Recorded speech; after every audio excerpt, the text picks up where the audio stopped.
Hi friends, Raj Kumar Hirani, Shahrukh Khan కాంబినేషన్లో వచ్చిన donkey cinema ఎలా ఉందో ఇప్పుడు చూద్దాం. తాప్సీ పన్ను హీరోయిన్గా నటించిన ఈ సినిమాలో విక్కీ కౌశల్ ఒక చిన్న పాత్ర పోషించాడు. లండన్ వెళ్లాలనుకునే పంజాబీ కుర్రాళ్ల జీవితమే ఈ సినిమా కథ.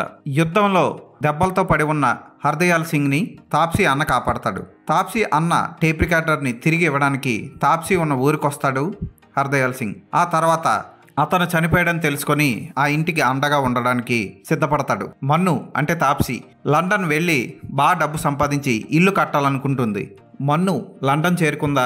హర్దయాల్ సింగ్ ఏమయ్యాడు? హర్దయాల్ సింగ్కి మన్నుకి పెళ్ళయిందా? వాళ్ళ ప్రేమ ఫలించిందా అన్నది సినిమా చూసి తెలుసుకోవాలి. రాజ్ కుమార్ హిరానీ అంటే ఒక రకమైన కొత్త కథని అద్భుతంగా హార్ట్ టచింగ్గా చెప్తాడన్న పేరుంది. అయితే పీకే సినిమాకి వచ్చేసరికి రీజనల్గా మతానికి సంబంధించిన ఫీలింగ్స్ని హర్ట్ చేస్తూ ఆయన తీసిన సీన్స్ కానీ ఆ సినిమా యొక్క టేకింగ్ కానీ అంతగా గొప్పగా అనిపించదు, అందరికీ నచ్చేలా ఉండదు. ఆ సినిమా పీకే తర్వాత సంజు తీశాడు. సంజు కూడా ఏమంత గొప్పగా అనిపించదు. సంజయ్ దత్ గురించి అందరికీ చాలా వరకు తెలుసు కనుక అతని జీవితంలో జరిగిన విశేషమైన సంఘటనలు కానీ రహస్యంతో కూడుకున్న సంఘటనలు కానీ ఎక్కడా ఆ సినిమాలో కనపడవు. అన్నీ పాజిటివ్గానే చూపించడం వల్ల ఆ సినిమా కూడా అంతగా ఆకట్టుకోలేదు.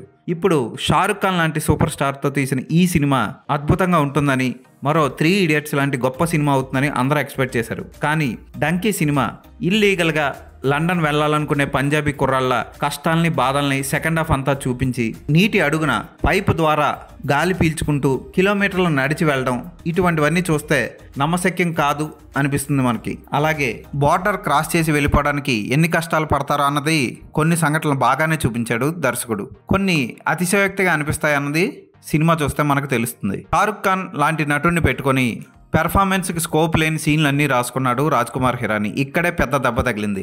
ఇక తాప్సీ పన్ను ఉన్నంతలో చేయడానికి ఏం గొప్పగా లేదు. ఆ క్యారెక్టర్ కూడా తన లక్ష్యం మీదే గురిపెట్టుకొని ఉంటుంది తప్ప ప్రేమను పట్టించుకోదు. బోమన్ ఇరానీ, విక్కీ కౌశల్, విక్రమ్ కోచార్ ఇటువంటి నటులందరినీ కరెక్ట్గా ఉపయోగించుకోవడంలో రాజ్ కుమార్ హిరానీ ఫెయిల్ అయ్యాడనే చెప్పొచ్చు. ఎందుకంటే అద్భుతమైన సీన్లు ఒక్కటి కూడా లేవు. విక్కీ కౌశల్ సీన్ కూడా గొప్పగా అనిపించదు. మనం ఎక్స్పెక్ట్ చేసిందే జరుగుతుంది. ఇతనికి వీసా రాకపోతే బాధాకరమైన విషయమే. కానీ అవతల అమ్మాయి అక్కడ వీసా తీసుకొని ఈ ఏరియాకి వచ్చి పెళ్లి చేసుకోవచ్చుగా, ఇండియాకి వచ్చి పెళ్లి చేసుకోవచ్చుగా. వీసా రాకపోతే చనిపోవాలా? కొన్ని సిల్లీగా తీసినట్లు అనిపిస్తుంది సినిమాలో. షారుఖ్ ఖాన్ లాంటి సూపర్ స్టార్ని పెట్టుకొని బిగ్ క్యాన్వాస్తో తీయాలి సినిమాని.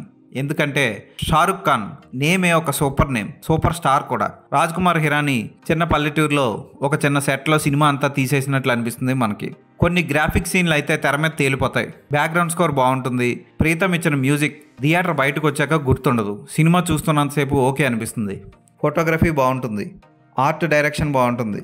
హర్దయాల్ సింగ్ ఓల్డ్ ఏజ్లో చేసే విన్యాసాలు కూడా నమ్మశక్యం కాకుండా ఉంటాయి. ముఖ్యంగా దుబాయ్ పోలీసుల్ని మోసం చేసే సన్నివేశాలు అయితే ఏమంత గొప్పగా లేవు.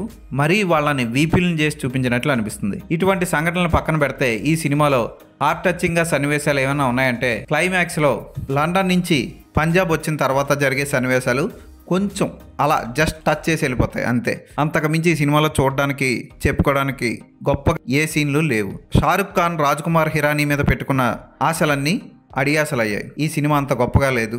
ఈ సినిమా రాజ్ కుమార్ హిరానీ ముందు సినిమాలతో పోల్చుకుంటే అంత గొప్పగా లేదు. సరదాగా ఒకసారి కాలక్షేపానికి ఒక సినిమా చూడాలి అనుకుంటే జస్ట్ ఒకసారి చూడొచ్చు ఈ సినిమాని. ఈ సినిమాకి నేను ఇచ్చే రేటింగ్ 3/5.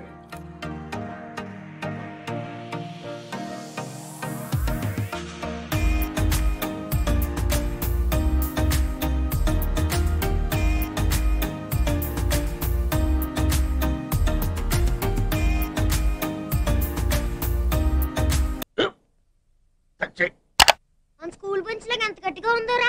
కొట్రా, కొట్టు, పర్లేదు, కొట్టు. పెట్టేసింది బాబాయ్.